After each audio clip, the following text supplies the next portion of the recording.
সুপ্রিয় দর্শক, এই মুহূর্তের সবথেকে বড় খবর। দর্শক, আর.জি. কর কাণ্ডে মহিলা চিকিৎসকের মৃত্যুর ঘটনায় এবার বিরোধী দলনেতা শুভেন্দু অধিকারীর যে দাবি, সেই দাবি গুরুত্ব পেতে চলেছে।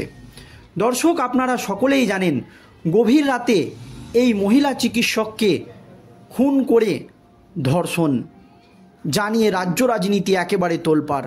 তবে এই মহিলা চিকিৎসকের মৃত্যুর ঘটনায় সময় যত গড়াচ্ছে ততই নতুন নতুন এবং চাঞ্চল্যকর তথ্য সামনে আসছে, জানিয়ে তোলপাড় রাজ্য রাজনীতি।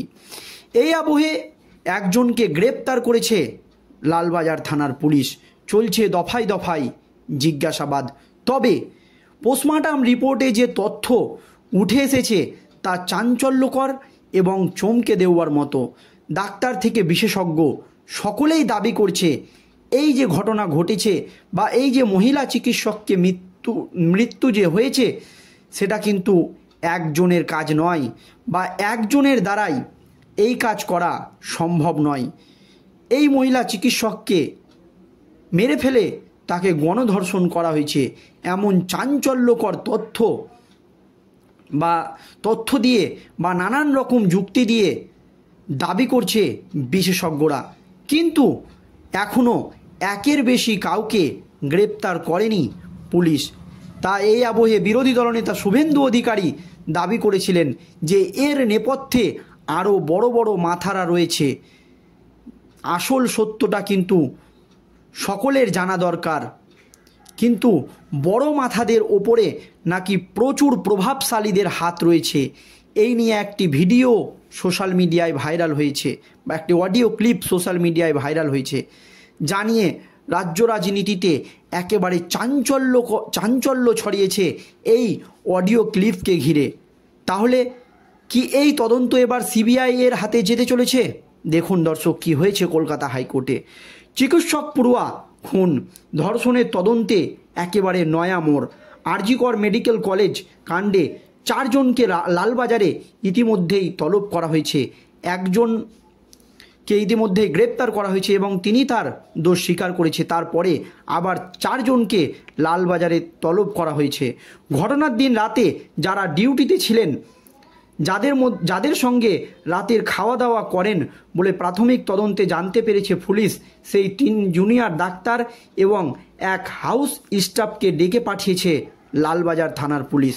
সেই দিন রাতে তারা খাওয়া দাওয়ার পরে কোথায় ছিলেন, কি করেছেন, সেই সব জানতে চাওয়া হবে। 4 জনের বয়ান রেকর্ড করা হবে। আর.জি. কর কাণ্ডে অভিযুক্ত একজন নয়, আরও কেউ রয়েছে, এমনই দাবিতে সবর অনেকেই। ভাইরাল আর.জি. কর মেডিকেল কলেজের এক পড়ুয়ার পজিটিভিটির একটি ফোনের অডিও ভাইরাল হয়েছে। এই পরিপ্রেক্ষিতে নির্যাতিতার কাছের সঙ্গী 4 ডাক্তারকে জিজ্ঞাসাবাদ করতে নোটিশ পাঠানো হয়েছে। এইদিকে আর.জি. করের সেমিনার হলে পুলিশের বিশেষ টিম পৌঁছে যায়। সেই ঘর থেকে আজও নমুনা সংগ্রহ করা হয়েছে। ময়না তদন্তের রিপোর্ট নিয়ে আর.জি. করে তদন্তে নেমেছে পুলিশ। পুলিশ সূত্রে জানা গিয়েছে ধৃত সঞ্জয় রায়ের ডিএনএ ম্যাপিং করা হবে। পাশাপাশি তার ব্লাড টেস্টের রিপোর্টের সঙ্গে নির্যাতিতার শরীরে পাওয়া ক্ষতের নমুনা মিলিয়ে দেখা হবে। প্রসঙ্গত, আর.জি. কর কাণ্ডের জল এবার গড়াতে চলেছে কলকাতা হাইকোর্টেও। সিবিআই তদন্ত চেয়ে 2-3টি মামলা দায়ের হওয়ার সম্ভাবনা রয়েছে বা সম্ভাবনা ছিলই। একই সঙ্গে চিকিৎসকদের নিরাপত্তা সুনিশ্চিত করারও আবেদন জানানো হবে এই মামলায়। তবে মুখ্যমন্ত্রী মমতা বন্দ্যোপাধ্যায় ইতিমধ্যেই আর.জি. কর কাণ্ডের নির্যাতিতার বা মৃতার বাবা মায়ের সঙ্গে কিন্তু দেখা করেছেন এবং তিনি জানিয়েছেন যে পুলিশ যদি কিছুদিনের মধ্যেই এই তদন্তের সূত্র বা সমাধান বের করতে না পারে তাহলে তদন্তভার কিন্তু সিবিআইয়ের হাতে দেওয়া হবে। তবে তার আগেই এবার কঠোর পদক্ষেপ কি নিতে চলেছে কলকাতা হাইকোর্ট? কেন বলছি? আর.জি. কর হাসপাতালের ঘটনায় উত্তাল রাজ্য রাজনীতি। সরকারি হাসপাতালের নারকীয় ঘটনা। পুলিশ দ্রুত তদন্ত শেষ করতে চাইছে, তথ্য আড়াল করার চেষ্টা হচ্ছে, এমনই মারাত্মক অভিযোগ উঠছে। আর এবার কলকাতা হাইকোর্টের দ্বারস্থ হলেন রাজ্যের বিরোধী দলনেতা শুভেন্দু অধিকারী।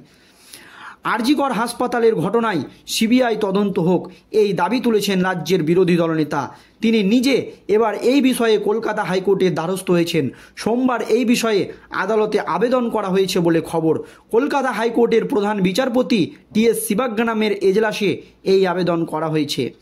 মামলা দায়ের অনুমতি দেওয়া হয়েছে। আগামীকাল অর্থাৎ মঙ্গলবার শুনানি রয়েছে।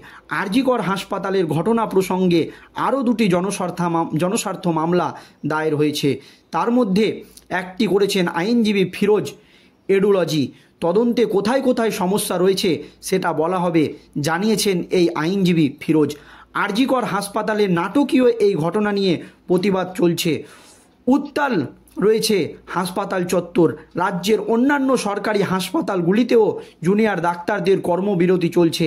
দেশ জুড়ে এই আন্দোলন আরও বড় আকার নিতে পারে সেই সম্ভাবনা তৈরি হয়েছে। আর.জি. কর হাসপাতালের ঘটনায় মূল অভিযুক্তকে আড়াল করে রাখা হচ্ছে। সঞ্জয় রায়ের নামে এক সিভিক ভলেন্টিয়ারকে গ্রেপ্তার করেছে পুলিশ। তাকেই একমাত্র অভিযুক্ত হিসাবে সামনে আনা হচ্ছে। পুলিশের তদন্তের ওপর প্রশ্ন তুলছে একটা অংশ। সঠিকভাবে তদন্ত করা হোক। এই ঘটনার সঙ্গে একাধিক বড় নাম জড়িত থাকতে পারে, সেই সম্ভাবনার কথা উড়িয়ে দিচ্ছে না আন্দোলনকারীরা।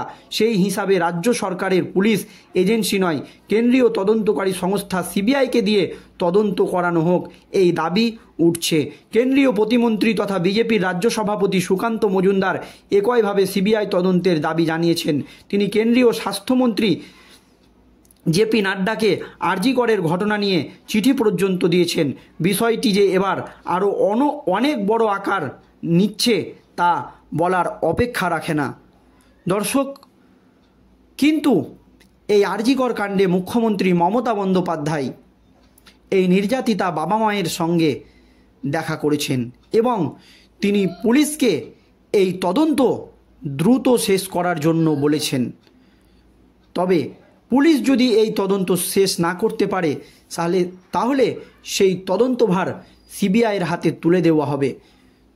প্রসঙ্গত, যে কথাটি নিয়ে এখন রাজ্য রাজনীতি একেবারে তোলপাড় এই আর.জি. কর কাণ্ডে, সেটা হচ্ছে ওই ভাইরাল অডিও ক্লিপ। সেখানে দাবি করা হচ্ছে যে আর.জি. কর কাণ্ডের মূল অভিযুক্ত যাকে গ্রেপ্তার করেছে পুলিশ, তাকে বলির পাঠা করা হচ্ছে। তবে সেই অডিও ক্লিপের সত্যতা আমরা যাচাই করিনি।